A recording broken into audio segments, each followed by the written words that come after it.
Hello जी, राधे राधे। कैसे हो आप सब? आशा करती हूँ आप सभी अच्छे होंगे। स्वागत है आपका फिर से एक नए ब्लॉग में। तो आज काफ़ी दिन बाद ब्लॉग की शुरुआत हुई है क्योंकि बीच में तबीयत इतनी ख़राब हो गई थी और मुझे कहीं अचानक से जाना भी पड़ा, तो इसी वजह से मेरे ब्लॉग बीच में नहीं आए। और आप आवाज़ से भी पहचान सकते हो कि तबीयत कितनी ख़राब है, क्योंकि मुझसे बोला भी नहीं जा रहा था, इतनी तबीयत ख़राब चल रही थी मेरी 2-3 दिन से। तो इसी कारण मेरे ब्लॉग नहीं आ पा रहे थे, लेकिन मैं आ गई हूँ और दवाई भी ले ली है मैंने, तब मुझे काफ़ी राहत है। तो आज का ब्लॉग शुरू होता है डस्टिंग से, क्योंकि घर में इतनी धूल हो जाती है, कितनी भी सफाई कर लो। अगर मैं आपको नज़दीक से दिखाऊँ ना तो इतना धूल रहता है घर में कि बस मत पूछो यार, काफ़ी ज़्यादा धूल हो जाती है। 2 दिन सामान को इधर से उधर सेट ना करो ना तो फिर घर ऐसा लगता है पता नहीं इस घर में कोई रहता भी है या नहीं। बच्चे इधर से उधर, उधर से इधर फेंक ही देते हैं। और मैं पूरा दिन यही एक काम करती हूँ, जहाँ से बच्चे सामान उठाए कोशिश करती हूँ वहीं पर लगा दूँ, लेकिन नहीं हो पाता है। बच्चे इधर से उधर, उधर से इधर फेंक ही देते हैं। खासकर उज्जवल जो सामान जहाँ से लेता है वो तो कभी वहाँ पर रखता ही नहीं है, तो उसकी वजह से काफ़ी ज़्यादा फैल जाता है सामान। तो आज मैंने डस्टिंग की है अलमारी के ऊपर की, क्योंकि हमारे घर पर एक चूहा भी था, छोटा सा था, उसने भी चारों तरफ से पिन्नियाँ काट दी हैं, पता नहीं क्या क्या कटिंग कर दी है। तो देखा था कहीं कुछ नुकसान ज़्यादा तो नहीं किया, तो ऊपर चढ़कर देखा, बकस के ऊपर की सफाई की मैंने और सभी पेंटिंग को अच्छे से पोंछ कर झाड़ कर फिर से वापस से लगा दिया, क्योंकि कितना भी साफ़ सफाई रखो फिर भी धूल तो डेली आ ही जाती है। अगर मैं आपको नज़दीक से दिखाऊँ ना तो काफ़ी ज़्यादा धूल रहती थी। आप देख सकते हो मैं मंदिर में डेली कपड़ा मारती हूँ, लेकिन मैं अगर आपको नज़दीक से दिखाऊँ तो ऐसे धूल लगती है जैसे मिट्टी जम जाती है ना, छोटी छोटी परत, तो ऐसे मिट्टी जम जाती है। तो इसी की वजह से मैं हर डेली मतलब हर रोज़ अच्छे से कपड़ा मारती हूँ, अच्छे से सफाई करती हूँ, फिर भी यार कहीं ना कहीं खुला होने के कारण घर में धूल हो ही जाती है। तो चलो कर लेती हूँ यहाँ की साफ़ सफाई, उसके बाद कर लेती हूँ मैं पूजा।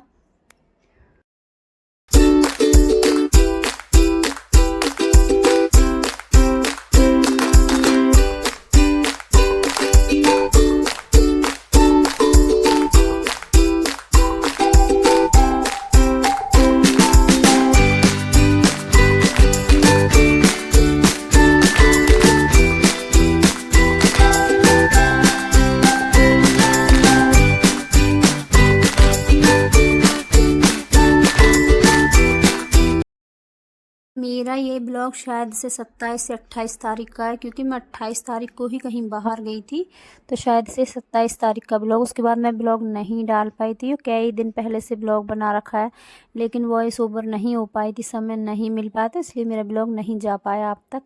तो कोशिश करती हूँ, काफ़ी कोशिश करती हूँ कि मैं हर रोज़ ब्लॉग डालूँ, लेकिन कहीं ना कहीं समय के कारण, तबीयत के कारण कहीं ना कहीं ब्लॉग मेरे रह ही जाते हैं। और जितना वॉच टाइम मैं ऊपर लेके जाती हूँ धड़ाम से नीचे आ गिरती हूँ, इतना ही मेरा वॉच टाइम एक झटके में नीचे आ जाता है। जितनी कोशिश करती हूँ धीरे धीरे वॉच टाइम बढ़ाने का, लेकिन किसी कारण मेरे मेरे ब्लॉग नहीं आ पाते, तो मेरा वॉच टाइम भी काफ़ी ज़्यादा घटता है। और आप लोग भी स्किप कर देते हो मेरे ब्लॉग को, तो इसलिए भी कहीं ना कहीं थोड़ा बहुत वॉच टाइम कम रह जाता है। चलो खैर कोई नहीं, कान्हा जी की कृपा रहेगी तो मैं ज़रूर आगे जाऊंगी, आगे बढ़ूंगी।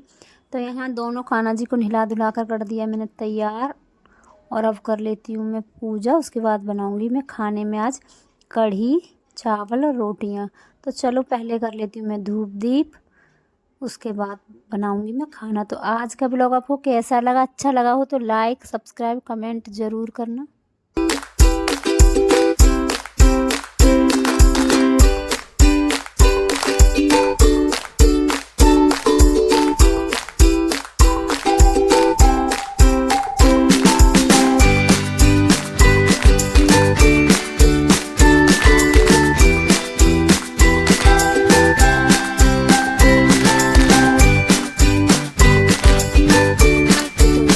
पूजा कर ली, और मैंने अभी कुछ दिन पहले देसी घी मंगाया था, उसमें ही मैंने सारी बत्तियां लगा दी हैं, तो ऐसे आसानी हो जाती है, बत्ती फूली रहती है। पहले से ही गर्म घी करने के बाद मैंने उसमें सारी बत्तियां डाली थी, तो काफ़ी ज़्यादा आसानी होती है। बत्ती निकालो और दिया लगा दो। तो मुझे पहले मैं तेल में रखती थी, लेकिन अब मैंने घी शुरू कर दिया है, क्योंकि इस बार हमारे साथ इतना धोखा हुआ है। दिवाली पर हमको इतना गंदा तेल दिया दुकान वालों ने कि बस आप को मैं क्या ही बताऊँ, उसमें से थोड़ी थोड़ी स्मेल भी आने लगी थी, जैसे कि तेल से आती है, मिट्टी के तेल से आती है, ऐसी उसमें स्मेल आती थी। और साथ में काला काला पूरी चारों तरफ काले काले धुआं दिया सब काला हो जाता था। इसकी वजह से मुझे वो तेल अलग करना पड़ा और मुझे मंगाना पड़ा फिर घी। तो मैंने अब घी में ही दिया जलाना शुरू कर दिया है। तो मेरी यहाँ पूजा पाठ हो चुकी है और करते हैं खाने की तैयारी। तो कढ़ी को मैं उबालने के लिए रख गई थी। आज मैंने कढ़ी को आज स्पेशल से बनाने की कोशिश की है। तो सबसे पहले मैंने कढ़ी को ऐसे ही उबाला है, बेसन हल्दी नमक ये सब डाल दिया था दही में मठे में, और उसके बाद बेसन डाल इसको अच्छे से उबाल दिया है। तो अच्छे से मेरी कढ़ी में आ गया उबाल। और कुछ दिन पहले मैंने बेसन की छोटी छोटी पकौड़ियाँ टाइप में बना कर रखी थी, बूंदी सी बनाई थी। तो वही बूंदी मैं आज कढ़ी में डालूंगी, बूंदी वाली कढ़ी बनाकर करूँगी मैं आज तैयार।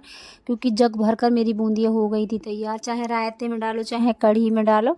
तो मैंने पूरी जग भर कर बूंदी तैयार कर ली थी, क्योंकि घर पर सुंदरकांड था तो वही बेसन कुछ बच गया था। तो उसी बेसन की मैंने सारी बूंदी तैयार की थी, आपने देखा होगा मेरे पहले ब्लॉग में। तो यहाँ मेरी कढ़ी बनकर हो गई है तैयार। तो अब कर लेती हूँ मैं प्याज टमाटर लहसुन कर लेती हूँ साफ़, और थोड़ी सी उससे पहले कर लेती हूँ कान्हा जी की भोग की तैयारी। तो कान्हा जी को दे दिया मैंने भोग में दूध, और थोड़ी सी चाय रखी हुई थी, बच्चे पी कर गए थे तो वही चाय मैंने भी ले ली है। तो क्योंकि आज मैं नाश्ता नहीं बनाऊँगी, सीधे मैंने खाने की तैयारी शुरू कर दी है। और यहाँ आटा भी आ गया तो उसको भी मुझे अभी भरना है। तो पहले कर लेती हूँ मैं खाना बनाने की तैयारी। तो खाने में कुछ 2-3 टमाटर ले लिए और 3-4 प्याज ले लिए, ढेर थोड़ा सा। आज तो मैंने अच्छा खासा लहसुन भी ले लिया, क्योंकि मुझे आज अच्छे से लहसुन में बनानी है कढ़ी। क्योंकि गैस की दिक्कत करती है कढ़ी, तो इसलिए मैंने ज़्यादा से लहसुन ले लिया। तो सबको कर लिया मैंने यहाँ तैयार, और पीस का सारा मसाला हो गया मेरा तैयार। एक तरफ चढ़ा दिया तवा, क्योंकि मुझे अभी रोटियाँ भी बनानी है। और मेरी कढ़ी अच्छे से उबल गई, 2-2.5 घंटे मेरी कढ़ी उबली, क्योंकि मैंने घर के सारे काम कर लिए धीमी धीमी आंच पर, मेरी गैस पर। मतलब मेरी कढ़ी बनती रही और मैं अपने सारे घर के काम से निफराम हो चुकी हूँ। और अब कर लेती हूँ मैं कढ़ी के छौंक की तैयारी, और तैयार रख दिया एक तरफ, क्योंकि मुझे रोटियां भी बनानी साथ के साथ। तो पहले मैंने कढ़ाई में तेल डाला है, उसमें डाली है मेथी और हींग। तो कान्हा जी के लिए भोग निकाल देती हूँ। अब लगा लेती हूँ मैं प्याज का कढ़ी में तड़का।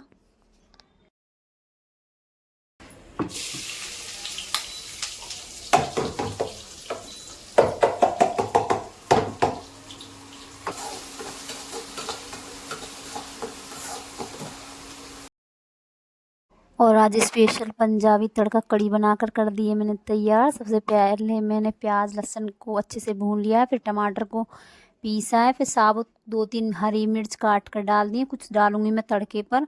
और चटपटी पंजाबी तड़के स्टाइल कढ़ी बनकर मेरी हो गई है तैयार। अभी मुझे बनानी है फटाफट गर्मा गर्म रोटियाँ, और साथ ही साथ बना दूँगी मैं गर्मा गर्म चावल। अभी कढ़ी को समय लगेगा, एक बॉयल और लगाऊंगी कढ़ी में, ताकि मसाला अच्छे से कढ़ी में समा जाए और टेस्टी और स्वादिष्ट कढ़ी बनकर हो जाए मेरी तैयार। तो यहाँ कुछ 2-3 मिर्चें मैंने साबुत को मिर्च ले ली हैं, उनको बीच में से काट दिया है, और मिर्च को भी अच्छे से भून लूँगी। और यहाँ मेरा तड़का भी बनकर हो गया तैयार। अब डाल देती हूँ इस तड़के को कढ़ी में। और यहाँ मेरा काफ़ी देर पहले तवा रख दिया था धीमी धीमी गैस पर, मेरा तवा भी लगभग हो गया है गरम। और ये जाता हुआ मेरा तड़का कढ़ी में पंजाबी तड़का हो गया मेरा तैयार। आज स्पेशल कढ़ी अलग स्टाइल में बनाकर देखिए, देखते हैं कैसी बनी है। तो चलो आज का ब्लॉग अब मैं यहीं पर समाप्त करती हूँ, मिलते हैं अगले ब्लॉग में। तब तक के लिए राधे राधे।